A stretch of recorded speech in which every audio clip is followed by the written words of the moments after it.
ವರ್ಷ ಪೂರ್ತಿ ಕಣ್ಣಿಗೆ ಎಣ್ಣೆ ಬಿಟ್ಕೊಂಡು ಪರೀಕ್ಷೆಗೆ ರೆಡಿಯಾಗಿದ್ರು. ಆದರೆ ಕಾಲೇಜು ಸಿಬ್ಬಂದಿ ಎಡವಟ್ಟು ಸಂಕಷ್ಟ ತಂದೊಡ್ಡಿತ್ತು. ಪರೀಕ್ಷೆ ಕೂರಲು ಬಂದವರು ಹಾಲ್ ಟಿಕೆಟ್ ಸಿಗದೆ ಆಡಳಿತ ಮಂಡಳಿಯ ವಿರುದ್ಧವೇ ಪ್ರತಿಭಟಿಸಿದ್ದಾರೆ.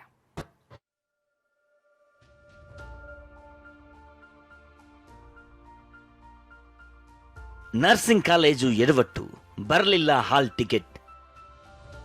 ಪರೀಕ್ಷೆಗೆ ಕೂರಲಾಗದೆ 4 ವಿದ್ಯಾರ್ಥಿನಿಯರ ಆಕ್ರೋಶ. ಕಾಲೇಜಿನ ಮುಂದೆ ಜಮಾಯಿಸಿದ್ದಾರೆ. ಭವಿಷ್ಯ ಅತಂತ್ರವಾಗಿದ್ದಕ್ಕೆ ವಿದ್ಯಾರ್ಥಿನಿಯರು ಕಣ್ಣೀರು ಹಾಕ್ತಿದ್ದಾರೆ. ಪೋಷಕರು ಕಲಬುರಗಿಯ ಇದೇ ನರ್ಸಿಂಗ್ ಕಾಲೇಜು ಆಡಳಿತ ಮಂಡಳಿ ವಿರುದ್ಧ ಕಿಡಿಕಾರ್ತಿದ್ದಾರೆ.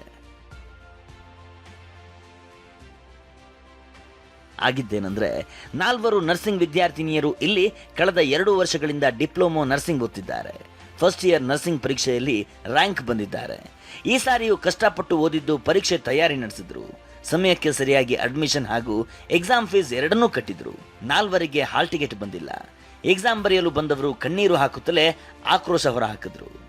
GNM ಎಕ್ಸಾಮ್ ಬರೆಯೋದರಿ ಸೆಕೆಂಡ್ ಇಯರ್ ಫಸ್ಟ್ ಇಯರ್ನು ಬರ್ದಿದ್ದೇವ್ರಿ.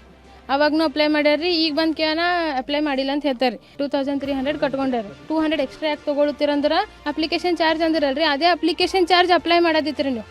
ಅದೇ ಯಾಕೆ ಅಪ್ಲೈ ಮಾಡಿಲ್ರಿ ಅವ್ರು? ಆನ್ಲೈನ್ನಲ್ಲಿ ಎಕ್ಸಾಮ್ ಅಪ್ಲಿಕೇಶನ್ ಹಾಕಿಲ್ಲ, ಅದಕ್ಕೆ ಹಾಲ್ ಟಿಕೆಟ್ ಬಂದಿಲ್ಲ ಅಂತ ಕಾಲೇಜಿನವರಂತಿದ್ದಾರೆ. ಆದರೆ ಕಳೆದ ವರ್ಷವೂ ಕಾಲೇಜಿನವರೇ ಎಕ್ಸಾಮ್ಗೆ ಅಪ್ಲಿಕೇಶನ್ ತುಂಬಿದ್ರು. ಈ ಸಾರಿಯೂ ಅಪ್ಲಿಕೇಶನ್ ಹಾಕಲೆಂದೇ ಹೆಚ್ಚುವರಿ ಹಣ ಪಡೆದಿದ್ರು. ಅದರ ರಸೀದಿಯನ್ನು ವಿದ್ಯಾರ್ಥಿನಿಯರು ಪ್ರದರ್ಶಿಸಿದ್ರು. ತಮಗೆ ಹಾಲ್ ಟಿಕೆಟ್ ನೀಡದಿದ್ರೆ ಉಳಿದವರಿಗೂ ಎಕ್ಸಾಮ್ಗೆ ಅವಕಾಶ ನೀಡಬೇಡಿ ಅಂತ 4 ಪಟ್ಟು ಹಿಡಿದ್ರು. ಪೊಲೀಸರು ಮಧ್ಯಪ್ರವೇಶಿಸಿ ಪರಿಸ್ಥಿತಿ ತಿಳಿಗೊಳಿಸಿದ್ರು. ಈಗ ಪ್ರಿನ್ಸಿಪಾಲ್ರನ್ನ ಕೇಳಿದ್ರೆ ಕಂಪ್ಯೂಟರ್ ಆಪರೇಟರ್ನಿಂದ ತಪ್ಪಾಗಿದೆ ಅಂದ್ರು. ಕಂಪ್ಯೂಟರ್ ಆಪರೇಟರ್ ಕಂಪ್ಯೂಟರ್ ಸೆಕ್ಷನ್ನಿಂದ, ಯಾಕಂದ್ರೆ ಅವರು ಹ್ಯೂಮನ್ ಬೀಯಿಂಗ್ ಅವ್ರ ಕೈಲಿಂದ ಎರರ್ಸ್ ಆಗ್ತಾವ. ನಾ ಹಂಗೆ ಹೇಳಲಾಗಿನ್ ಕಿ ನಮ್ದು ಎಲ್ಲಿ ಪರ್ಫೆಕ್ಟ್ ಆಗ್ತದೆ ಅಂತ ಕೇಸಂದ ಅಲ್ಲಿಂದ ಮಿಸ್ಟೇಕ್ ಆಗ್ಯದ್ರಿ sir. Solution only in 4 months they write without missing anything.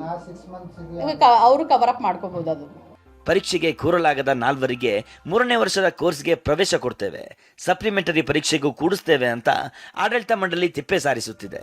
ಆದರೆ ಉಳಿದವರಿಗಿಂತ ತಾವು ಹಿಂದೆ ಉಳಿತೀವಲ್ಲ ಅಂತ ಇವರು ಕಣ್ಣೀರು ಹಾಕ್ತಿದ್ದಾರೆ. ದತ್ತಾತ್ರೇಯ ಪಾಟೀಲ್, TV9 ಕಲಬುರಗಿ.